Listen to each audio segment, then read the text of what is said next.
Hi, my name is Tyler with Electric Personal Training, and this is the lateral raise. Now, the lateral raise is going to be our main motion to work the lateral deltoid, the side deltoid that really gives us that width.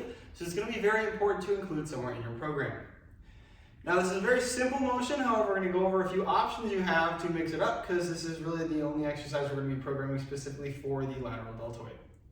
So our typical lateral raise is simply going to involve us taking the arms from the sides all the way up to 90 degrees here. Now, a couple quick tips before we jump into the demonstration. We want to stop at 90 degrees here. Anytime we go higher than this, we're going to engage the upper traps and be pulling more with the shoulder blades. So we're pulling up to 90 degrees, and that is it. The other thing we can note is that we can line up the movement better with the fibers of the deltoid by raising the scapular plane that is slightly out in front of us rather than straight out to the sides. As with many of our flying motions, we want to have a natural elbow bend when we do the lateral raise. We don't want to lock the arms so that they are uncomfortable and the elbow is being pushed towards hyperextension. We just want to let the arms bend naturally. We just don't want to let that bend change. We also don't want to bend too much so that we are reducing the overall amount of torque on our shoulders, allowing us to lift more weight with less work. That being said, this is going to look something like so, where we are simply going up and down from the sides, and from the side we are staying with that slightly forward angle to work the side delt. Now, as a progression from here to change the movement a little bit, it's not necessarily better, it's just going to work the side delt in a different position. We can add a bit of a bend over. We add a 45-degree bend to work more in the shortened position here,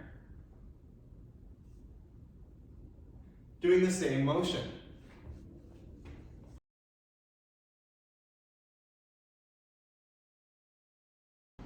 Now, the most significant change we can make to our lateral raise to make it not only more interesting, but a more varied movement than just changing what we're holding on our hands is to use a cable.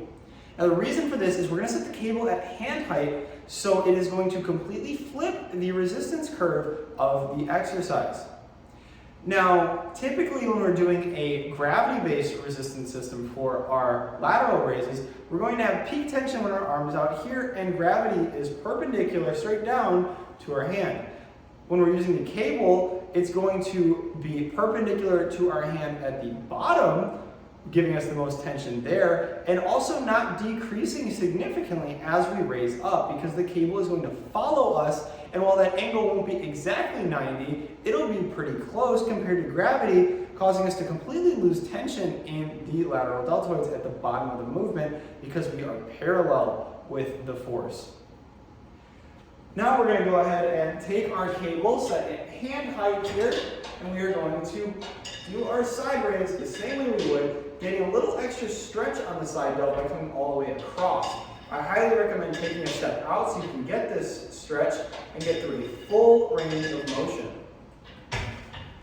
Fair warning, this will definitely be one of your lighter lifts because of that change in the resistance curve, causing it to be more difficult in the lengthened position.